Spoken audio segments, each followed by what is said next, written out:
Hey everyone, welcome back to Crisis Point Racing. Today we are going to be replacing the spark plug wires and the spark plugs in the C5 Corvette. Naturally, with a car this old, we want to go ahead and make sure everything's in tip-top shape.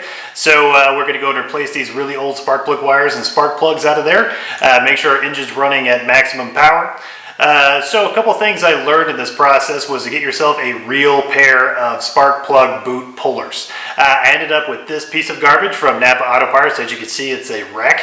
It's made out of some kind of Gumby material, marshmallow, metal, not really sure, but these were absolutely useless. Unfortunately, they were the only thing they had. So first thing I did was go out and purchase a real pair off of Amazon, and these are much sturdier, and you can see that they will operate quite a bit better than what I had to use when I did this. The other thing that I learned is to pick up more spark plugs than what you need. So this is obviously a V8. I picked up 8 spark plugs. So when it was time to put the spark plugs in, of course, the very first thing I did was drop one. So when I dropped it, I smashed the electrode right into the bottom of the spark plug and basically ruined it. Now I could have gotten a gauge and sorted this back out to the correct gap, but I figured it was compromised. I might as well pick up some extra ones. Plus, when you're going to the track, you never know when you might need a spark plug. So always pick up more than what you need. All right, with that being said, let's get started. Okay, so to change out the spark plugs and wires in the C5 Corvette, what we're going to need is a set of boot pullers. Do not buy these. This is what I get for shopping at Napa. These look pretty terrible. I am glad that they have the plastic bit on the end so you don't tear them, but that's really about it. These look like a piece of crap. You're going to need a spark plug socket. You can see it has the rubber insert, so it pulls the plug out for you. A torque wrench to torque the spark plugs down to spec. And I've got the Taylor 10.4 millimeter 409 series Pro Race wire set in red, so I get more horsepower. Silicone grease to coat the ends of the spark plugs when we put the boot on. And I have 8 V-Power NGK TR55 spark plugs. All right, let's get started. Okay, so here we are on the driver's side. We've got cylinders 1, 3, 5, and 7. Here's the wires we're going to be taking off. Spark plugs are farther down in there. So yeah, let's get started taking these off.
Okay, we got all 4 of the wires off. I ended up having to take off this this hose here to get a straight shot down at cylinder number 7, which was an entire fiasco there. These freaking things from Napa Auto Parts are a piece of shit, and you should not ever buy them. It's made out of the flimsiest marshmallow metal I've ever seen. They bend a lot and they're completely useless. So save your money, don't buy these, get yourself a real set. I would have bought a real set if they had one there. I'll definitely be ordering one now, but definitely don't pick these up. End up having used a combination of screwdriver and actually pulling on the coil to get that out. For number 7, a little difficult. I'm not super sure how I'm gonna get it on without the boot pliers, but we'll see when we get there. So now it's time to get the spark plugs out, but first let's go over here and take a look at the wires. I got 1, 3, 5, and 7, and as you saw earlier, I busted this one, and that's fine. Here's the replacement wires, about the same size, so looking good there. Yeah, so I'll go ahead and start getting the spark plugs out. Here we are in here on the number 3 cylinder. We're getting this spark plug out right here. I found this extension with a 3/8 worked out pretty good. Those suckers were pretty tight there. I don't think they were torqued to spec, much like everything else of this car. So, but it came out. That's the good news. So I'll get to work on the other 3 on this side, and I'll show it to you when we get back. Yeah, so the number 1 cylinder is the worst of all in here. You're going to want a wide variety of extensions to get in here. Heck, I don't even know if you can see this. I can barely see it. But yeah, you're going to want a wide variety of extensions and adapters to get in here. What I'm using on the number 1 is actually a 3/8 to 1/2 back to 3/8 adapter. That seems to be about the right size. So yeah, I'm going to keep getting this number 1 out, and then we'll be back for putting them all back in on this side.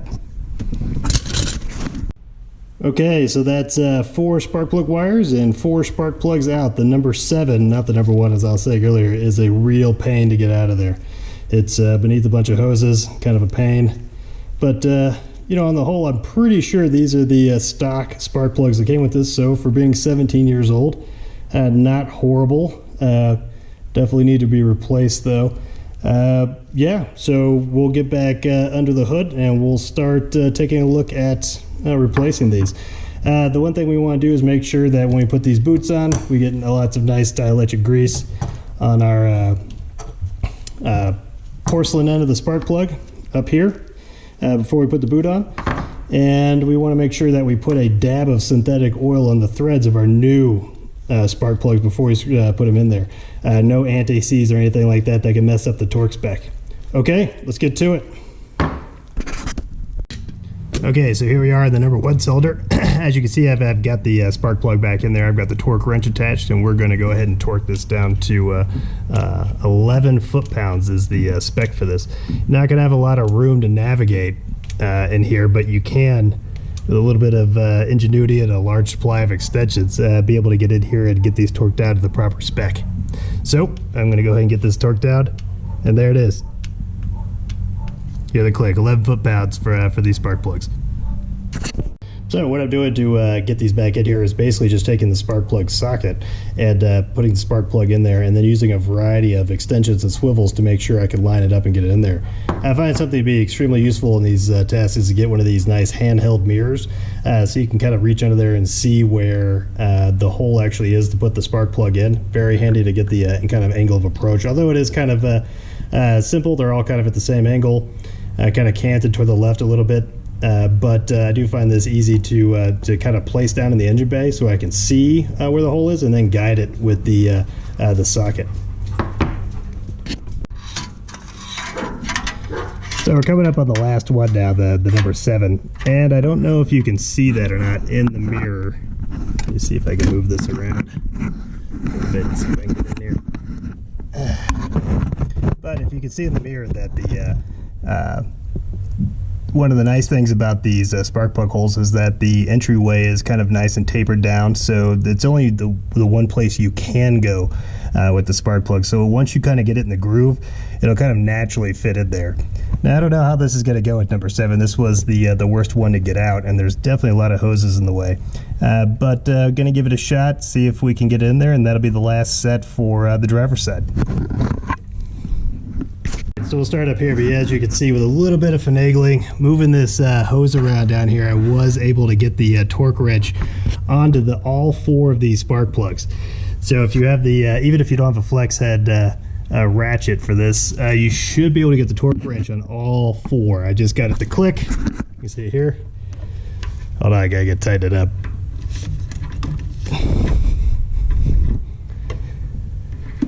Oh, maybe not. It maybe have already fallen off the spark plug, but I was able to get it clicked on all 4 of these. So yeah, like I said, it's a real pain, especially with the number 7 over here, but it's definitely possible. Okay, so now we're getting the boots on the spark plug wires, where they all need to go. Got the number 1 on without too much difficulty. There's a nice reassuring pop as you or snap as you get the boot onto the plug, and then of course getting it into the coil is a piece of cake.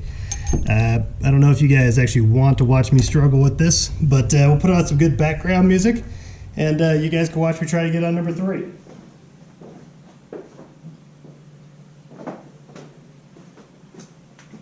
Okay, got our nice Taylor plug here. Let's see if we can get it down in here onto the spark plug itself, and they give you these nice built up areas so you can get a nice grip on it and get down in there.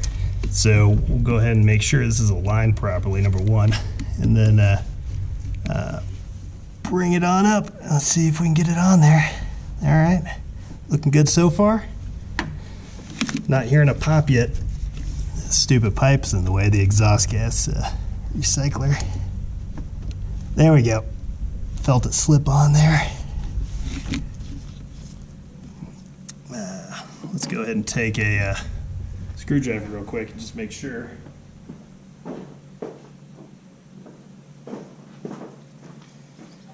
Let's see what we got here.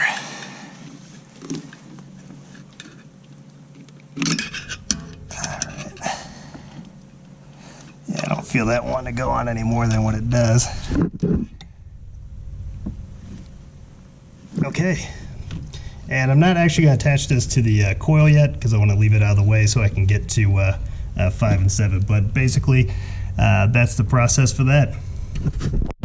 Okay, so here we are on the passenger side. You can see I got the fuel rail cover off. I've got the spark plug wires unplugged from the coil pack. And you can see I've got a ton more room in here than I did on the driver's side. I'm hoping this side's going to be a lot easier. Right now, this is about a 7 on the suck meter. Took me about 2 hours just to do the driver's side. Of course, part of that was learning, and hopefully you're learning from my mistakes in these videos. But yeah, it looks like we should be able to get these wires out with no problem. Looks like there's plenty of room down here for a ratchet for the spark plugs. Back here on number 8 might be a slight problem, but that doesn't look too bad. A lot of people like to remove the coil pack off of here to get more room. That seems like a smart idea if you're having trouble. I'm going to try it without it. Some people like to move the battery casement here to be able to get in there, but we're going to not do that as well. Probably because we're dumb, but I really just don't want to spend the time doing it. So I'm going to get started on pulling these wires, and I'll be right back. We'll see how we did. Yeah, as you can see, this is a lot easier to move around in. Definitely can get the ratchet in here with a combination of extensions to get everything out. So it's way easier here on the passenger side.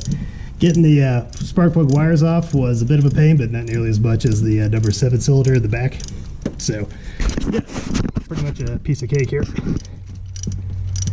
so far.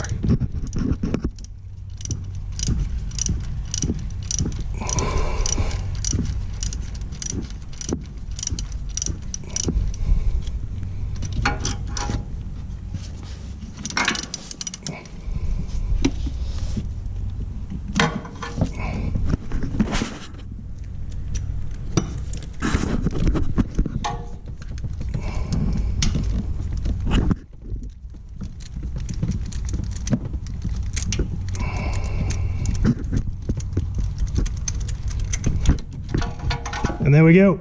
There's the number 4. Started on the number 2.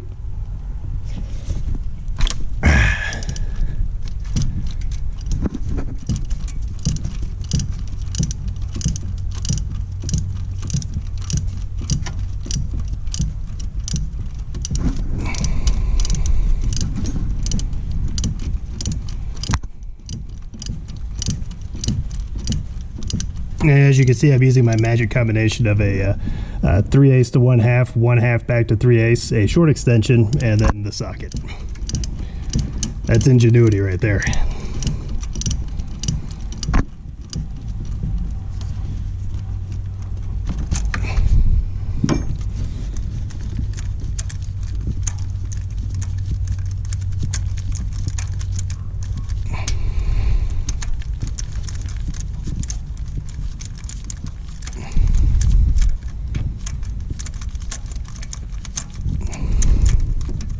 And there's number 2. 6, you can see there, just requires the short extension to get in there. Not my soon-to-be patented multiple conversions to a extension.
And there's number 6. All right, see you in a few minutes for number 8.